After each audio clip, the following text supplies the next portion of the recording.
Donc ce que je voulais vous dire, c'est que nous sommes dans une période, comme vous le savez, de crise extrêmement grave, que les politiques qui sont malheureusement, je l'affirme et je le dis, moi, je n'appartiens à aucun parti politique.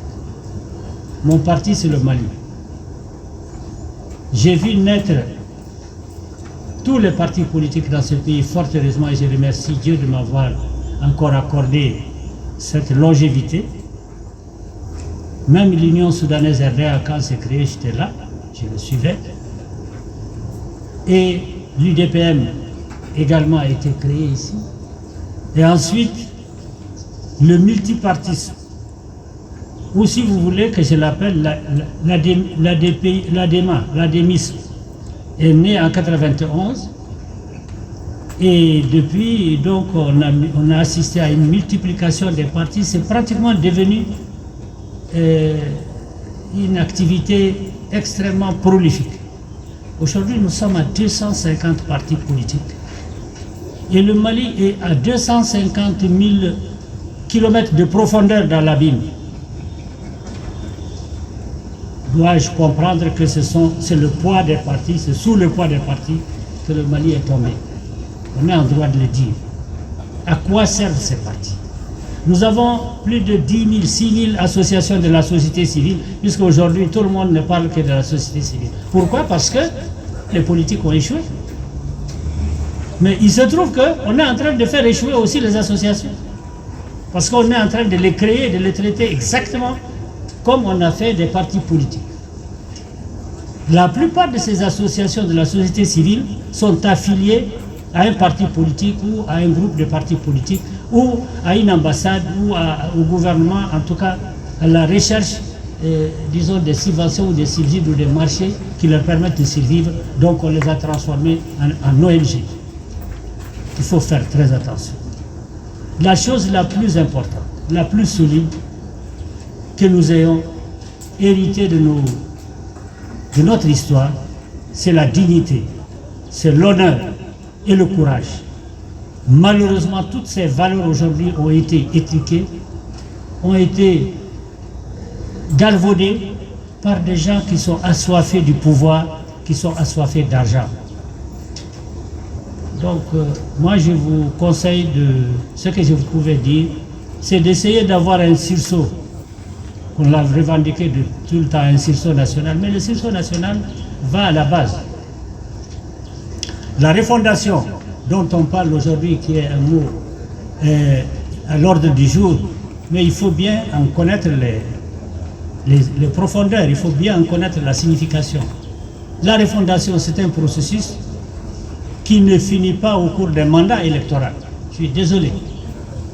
Nous sommes arrivés à une situation tellement grave, tellement profonde dans tous les domaines, économiques, politiques, sociaux, culturels et même, je dirais, sécuritaires, que pour redresser le Mali, il nous faut au moins 3 générations.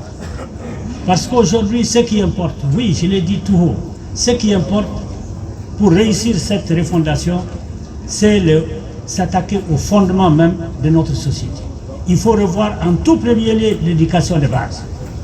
Absolument tout premier. Revenir aux valeurs anciennes de notre éducation. C'est-à-dire enseigner nos valeurs traditionnelles, enseigner la dignité, enseigner l'honneur, enseigner le patriotisme, enseigner le courage et la redevabilité, pour employer les expressions d'actualité. Mais en réalité, c'est ça que nos enfants doivent avoir. Moi, quand j'étais à l'école, d'abord, on a forcé mes parents pour que j'aille à l'école. Ils ne voulaient pas que j'aille à l'école française parce que c'est des catholiques, c'est des chrétiens, je l'ai dit. C'est grave. Mais quand j'ai été à l'école, mais je n'ai pas rompu avec la racine. Vous savez que je ne peux pas porter un pantalon, comme on dit, toubab ou autre chez moi dans mon village jusqu'à aujourd'hui. Et quand j'ai été au lycée, pendant les vacances, je laisse tout ici et puis je m'en vais. Je porte des grands mots. Parce que la culture, notre culture ne le permet pas. Et bien ces valeurs aujourd'hui, on s'en soucie plus, on ne les prend plus à valeur. Donc il faut toute une éducation, il faut des transformations culturelles profondes, il faut des transformations des mentalités profondes pour que nous puissions repenser notre démocratie. Et c'est là où je vais en finir. En fait, la démocratie dont nous parlons, est-ce que réellement c'est notre démocratie? Dans toute l'Afrique, la démocratie a échoué parce qu'elle n'est pas partie des bases de nos sociétés pour qu'elle puisse s'imposer aux autres. Quand vous ne vous sentez pas dans une action, vous ne pouvez pas prendre part à cela. Il faut que nous repensions la démocratie malienne d'abord, parce que c'est le Mali qui m'intéresse, parce que les autres existent, parce que pour moi je suis malien et je suis au Mali. Et ensuite la démocratie africaine. Si on ne le fait pas, nous irons toujours des crises en crise profonde qui vont nous détruire. La preuve aujourd'hui, si on est arrivé à cette crise, c'est parce que on a, disons, multiplié le repli identitaire. Je dois dire même l'ethnicisation de toutes nos activités. Même la politique a été ethnicisée. Aujourd'hui, quand on voit un gouvernement, il y a des Sénoufos. Combien de Sénoufos il y a là-dedans? Il y a 2 Sénoufos, il y a 2 Bambara, il y a 2 Arabes, il y a 2 Touaregs. C'est quoi ça? Un gouvernement n'est pas formé comme ça. Il ne doit pas être formé comme ça. Alors, tout c'est fait sur la base des représentations ethniques. La régionalisation qui est bloquée aujourd'hui, c'est parce que dans chaque région est une... Vous voyez derrière chaque région la configuration d'une ethnie dominante. Kita, c'est pour les Malinqués, il ne faut pas se leurrer. Taoudani, vous savez que c'est pour les Arabes, etc. J'en passe. Et toutes les autres ici, vous voyez une ethnie en dessous. Et c'est ça, c'est parce qu'on a mêlé une politique ethniciste. Et cette politique ethniciste qui a créé tous les problèmes que nous connaissons aujourd'hui dans le delta central, dans la région de Mopti et dans les autres régions. C'est à cause de cette ethnicisation. On crée des associations de Touaregs, on crée des associations de Peuls, associations de Dogon, associations de ceci et là. Mais ça veut dire quoi? On est Maliens avant tout. C'est le Mali qui nous unit. Et nous sommes tous appelés à nous métisser. Le Peul ne restera pas Peul. Il n'y a aucun Peul pur sang, il n'y a aucun Touareg pur sang, etc., etc. J'en passe. Alors pourquoi on crée ces associations dans un contexte politique administratif découpé autrement?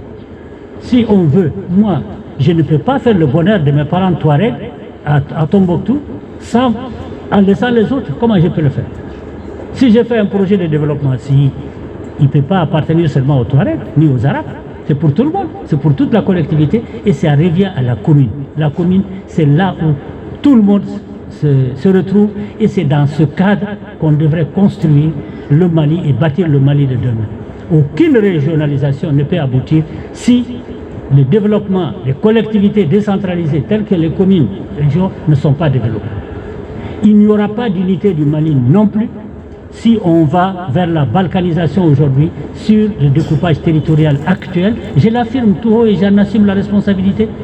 On peut me juger, on peut me demander des comptes, je peux l'expliquer. En fait, il faut qu'on développe les communes. Pour moi, je crois à la commune. Je crois au développement des communes. Si c'est fait, vous développez votre commune, vous-même, vous vous situez par rapport au pays et vous contribuez à l'édification du Grand Mali, de l'édifice Mali. Si vous ne le faites pas, si les communes ne marchent pas, rien ne marchera. Donc, c'est vraiment le conseil que je voulais donner, la contribution que je voulais faire, c'est que demain, après ce budget, il va falloir que nous tous, chacun dans sa commune, essaye de faire passer le message de la nécessité de changement des mentalités vers le retour à la source, c'est-à-dire à nos valeurs traditionnelles.